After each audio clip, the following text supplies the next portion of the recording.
En Colbe TV, Roberto Brasero, hombre del tiempo de Antena 3 y embajador solidario de la campaña Un maestro, una vida de la Fundación A3 Media y la ONG CESAL, nos explica, entre otras muchas cosas, cómo mejorar la educación de miles de niños indígenas de Perú. Hoy está con nosotros Roberto Brasero Hidalgo. Nació en Talavera de la Reina, en Toledo, en 1971. Allí pasó gran parte de su infancia. Se licenció en periodismo por la Universidad Complutense de Madrid, aunque siempre le apasionó la meteorología. En 1998 empezó a trabajar en Telemadrid como redactor en el informativo Telenoticias. Y 2 años después daba el salto y se convertía en presentador del Tiempo, donde alcanzó la popularidad por su estilo fresco y desenfadado. Él mismo cuenta en su blog las historias de Brasero, que un día sus jefes dijeron, con el mismo estilo con el que hasta ahora contabas lo que ha pasado, queremos que nos cuentes lo que va a pasar.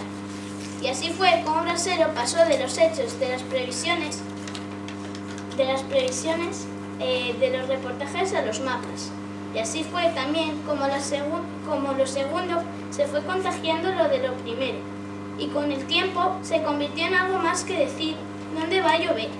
En 2005 fichó por Antena 3 para presentar la previsión meteorológica y hacerse representable del Departamento de Meteorología de la cadena, donde desde entonces sigue en el espacio del tiempo. Desde 2008 también se ocupa de la previsión meteorológica de Onda Cero.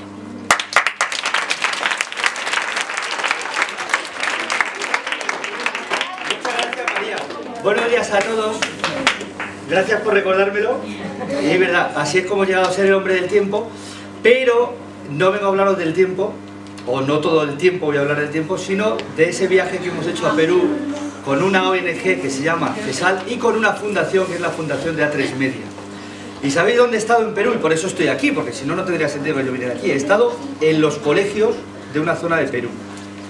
Con esos niños, que son niños como vosotros. Sí, también había una pelota y en todos había campos de fútbol, pero los campos de fútbol de césped además, y ni siquiera necesitaban regarlos, porque allí es la selva.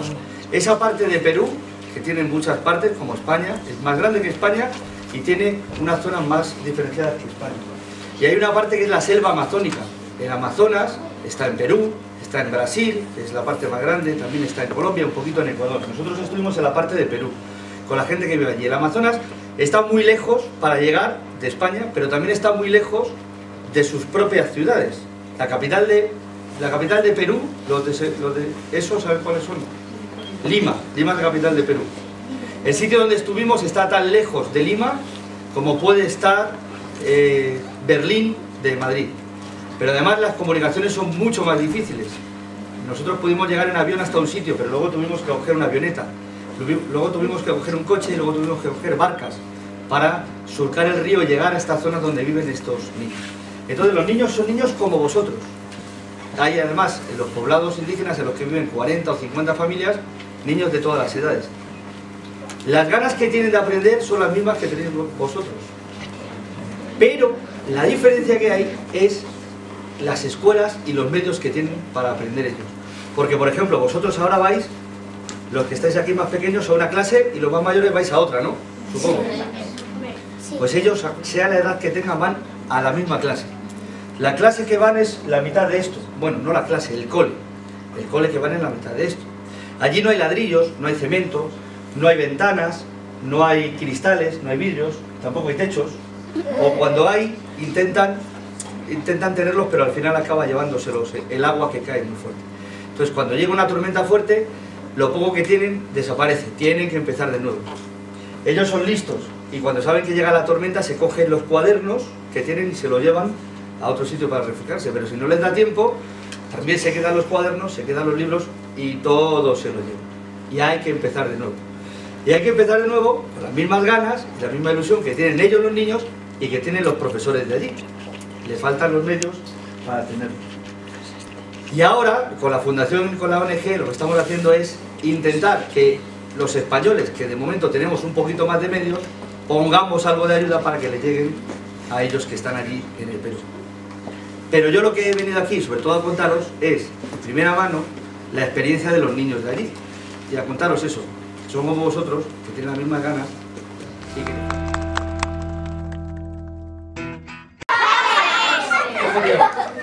José. De nada, José. Cuéntame. El próximo día 20 es el Día Universal del Niño. ¿Por qué crees que es importante defender y proteger a los niños? Porque, primero, todos fuimos niños y seguramente nos protegieron, nos apoyaron y así hemos llegado a ser adultos. Simplemente por devolver algo que hicieron con nosotros. Y porque, además, al revés, los que son niños al final acabarán siendo los mayores. Y también tienen que aprender que hay que cuidar a los niños y que lleguen a ser mayores con ese mismo conocimiento. Entonces, porque es una cosa que se tiene que hacer así. Muchas gracias. Y entre los derechos del día 20, los derechos del niño y el derecho de la educación. Fundamental. Aquí tenemos un maestro, una vida. Derecho fundamental a la educación. José. Pedro, mira, siéntate entre ellos dos y recuérdanos lo que dice el artículo 28 de la Convención de los Derechos del Niño. Pedro, por favor, estés entendido en leyes. Sí, Sí, y sentadito con Roberto.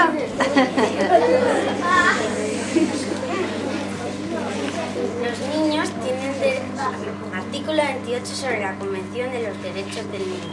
Los niños tienen derecho a la educación en condiciones de igualdad de oportunidades, a fin de contribuir a eliminar la ignorancia y el analfabetismo en todo el mundo. ¿Tienes que elegir un momento de tu experiencia en Perú? ¿Cuál sería y por qué? Me pregunta Emma que si tuviera que elegir un momento de mi experiencia en Perú, ¿cuál sería y por qué? Pues, ¿sabes qué me pasó aquí en Perú? Que estuvimos 8 días nada más y lo que tardas en llegar se pierde un día entero. Bueno, de trabajo estuvimos 6 días y medio o 7. Nos levantábamos a las 6 de la mañana y nos acostábamos a las 8 porque enseguida se hacía de noche y tampoco. Pero fue tan intenso que a mí me parecieron que estuve allí un mes y estuve 6 días. ¿Sabes por qué? Porque perdí la noción del tiempo, estábamos todo el rato ahí enfocados. Y entonces, después de mucho tiempo y habiendo decantado las experiencias, los que hagáis, era un niño que tenía 9 años, Jairo, y que sabéis lo que hacía antes de irse al cole, porque le llevé, ¿nos enseñas tu casa? Le pregunté, fuimos a su comunidad. ¿Nos enseñas tu casa? Sí, pues sube aquí. Y nos subió a su casa. Si las escuelas no tienen nada que ver como estos, las casas tampoco tienen nada que ver.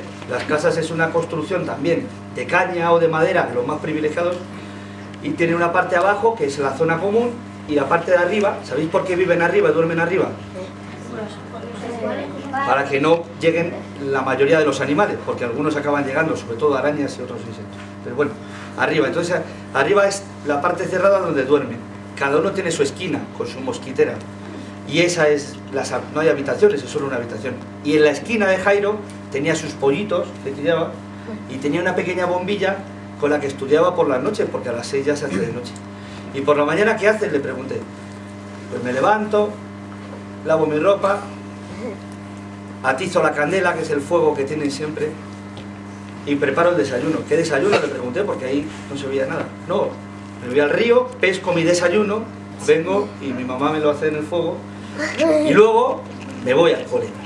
Y yo pensé, si eso le pasa a mis niños, cuando lleguen al cole ya se tienen que volver porque están agotados.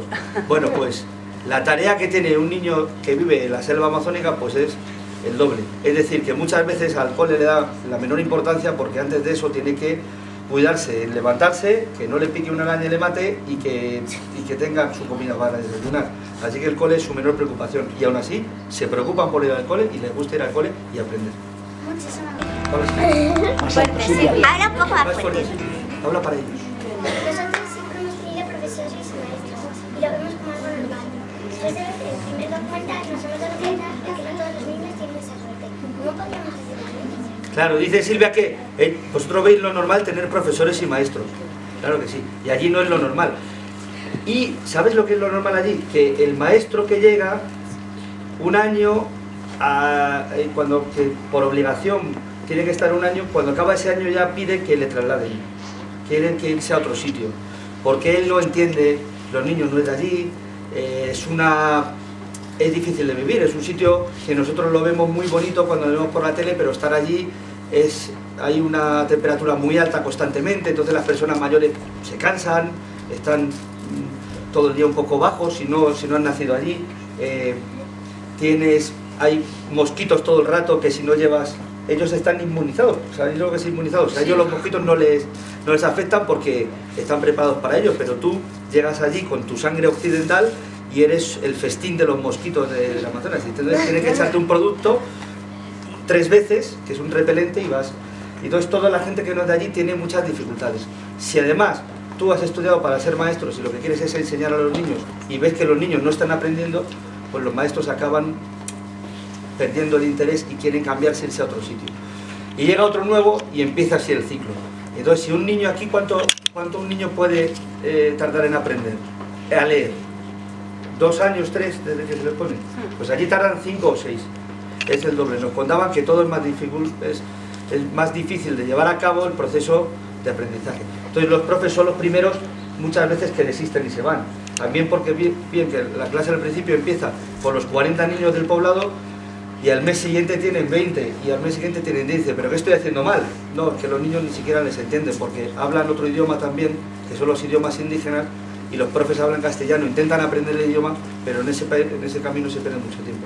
Entonces sí, lo más normal que nos parece a nosotros, que tú llegas a un cole y ya sabes que vas a tener un profe o una seño, pues allí no.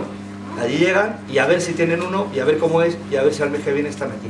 Así que pues efectivamente eso es una manera de ayudarlos, invirtiendo en los maestros. Gracias.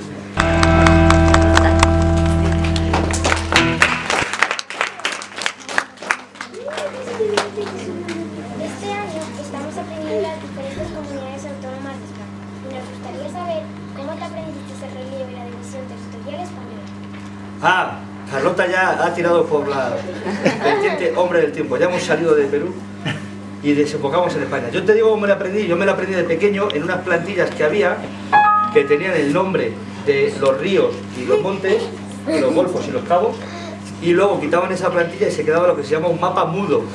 Y entonces tú tenías que, sobre ese mapa, pintar lo que se supone que te habías aprendido. Y así hasta que te lo aprendieras. Y así es como me lo aprendí. Y otra cosa os digo, lo que os aprendéis de pequeño, luego no se os va a olvidar si os lo aprendéis bien. Así que luego ya no me resultó difícil. Luego me tuve que aprender los anticiclones y borrascas. Pero eso ya vino en otra fase. Muy bien. Así que nada, hola Andrés. Nuestros padres nos han dicho que cuando los adultos cogen los ascensores y no se dedican a hablar, empiezan a hablar metiendo. ¿También hablas del tiempo de los ascensores? Sí. Me pregunta Andrés si hablo del tiempo de los ascensores, que es verdad que los mayores se juntan y no tienen otra cosa que hacer que hablar de tiempo cuando no quieren hablar de otra cosa. Pero para mí hablar del tiempo es hablar de trabajo. Así que yo hablo de fútbol. O miro para otro lado. Muy bien, buena idea. Y leo las placas de los ascensores. 600 kilos, digo, pues aquí ya casi los llenamos, señora. Y entonces ya se enfada conmigo y no me habla. Bueno.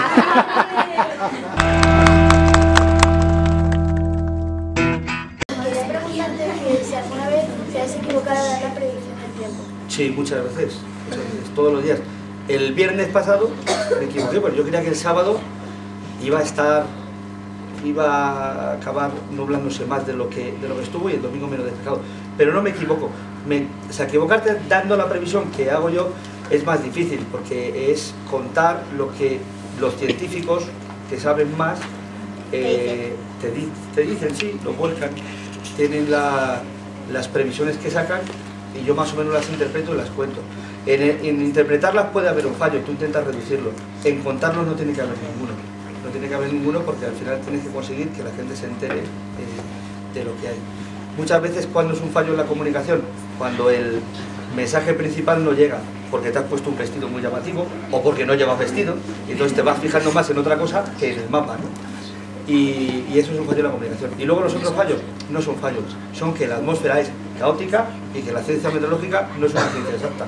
Y siempre hay un margen de incertidumbre que al final puede ser mayor o menor. Intentamos que cada vez sea menor, pero ese está ahí siempre. ¿Tienes alguna anécdota al respecto? Tengo muchísimas anécdotas al respecto, pero no te las voy a contar aquí ahora. Bueno, hay una muy famosa que fue un enero en el que no habéis nacido muchos de vosotros, en el que esperábamos nevadas en Teruel, en Soria, quizá en Cuenca, pero nadie esperaba una nevada en Madrid. Nadie, ni siquiera la ministra de Fomento, que al día siguiente en el Congreso de los Diputados tuvo que explicar por qué había nevado en Madrid sin que los meteorólogos hubieran dicho que habían nevado, ni los hombres del tiempo hubiéramos avisado de la nevada. Se colapsó la M40 y el aeropuerto de Barajas tuvo que cerrar. Y la señora ministra dijo en el Congreso, es que lo que no se puede predecir es impredecible. Eso dijo como excusa, que bueno, no le falta razón, pero como excusa. Pero sí, esa pues, todos lo contamos y yo recuerdo levantar la persiana de mi casa, como esa que está aquí ahora, y decir, pero eso blanco que hay que... Eso no tenía que estar. Tenía que estar en Cuenca, en Teruel o como mucho en Soria, pero aquí, en el jardín de mi casa en Madrid, no debía estar. Y estaba. Así que, cosas muchas. No tan llamativas, pero porque no había M40 ni aeropuerto.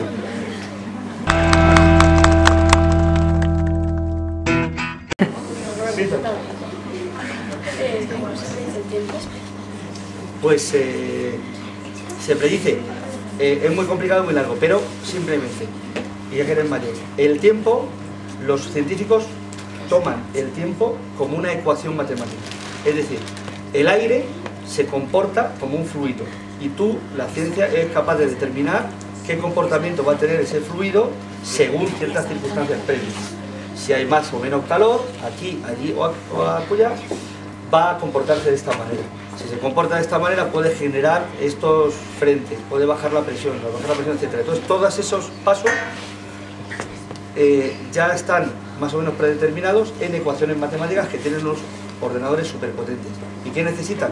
Saber qué condiciones previas hay. Es decir, hay muchos observadores que van observando el tiempo y van metiendo esos datos, se van comunicando. Se va alimentando el programa informático y ese programa informático se pone en marcha con las ecuaciones que han diseñado unos científicos previamente. No penséis que todos los hacen máquinas. Las ecuaciones y los programas informáticos que manejan los ordenadores lo han tenido que hacer personas, lo han tenido que hacer científicos que previamente han estudiado. La Fundación A3 Media viaja a la selva amazónica peruana. Es Nopoki, la primera universidad en el país para indígenas. Aquí forman a profesores. Son de distintas etnias, por su vestimenta se diferencian. Acá esta fila es Aguajún, en medio está Yines. En sus comunidades no todos saben castellano. El reto de estos futuros maestros es volver a su poblado y enseñar a los niños en su lengua nativa y también en castellano. Yo soy Asháninka y entonces cuando yo voy a ir, yo me preparo para ser profesor, yo puedo enseñar a mis paisanos. Por eso quieren ser maestros. No he tenido la oportunidad de que un profesor shipibo me enseñe. Y ellos enseñarán a los más pequeños como Jean Paul las primeras palabras.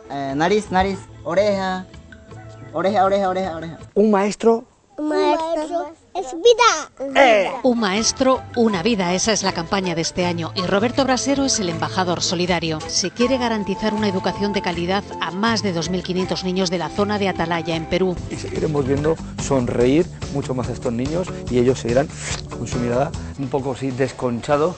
Es peligroso para los niños. La Fundación A3 Media colabora con la Fundación CESAL, una ONG de cooperación internacional. Además de fortalecer la formación de los maestros, se pretende también mejorar las escuelas y dotarlas de material didáctico. ¡Un maestro! ¡Una vida! Ayudarles a hacer realidad sus sueños.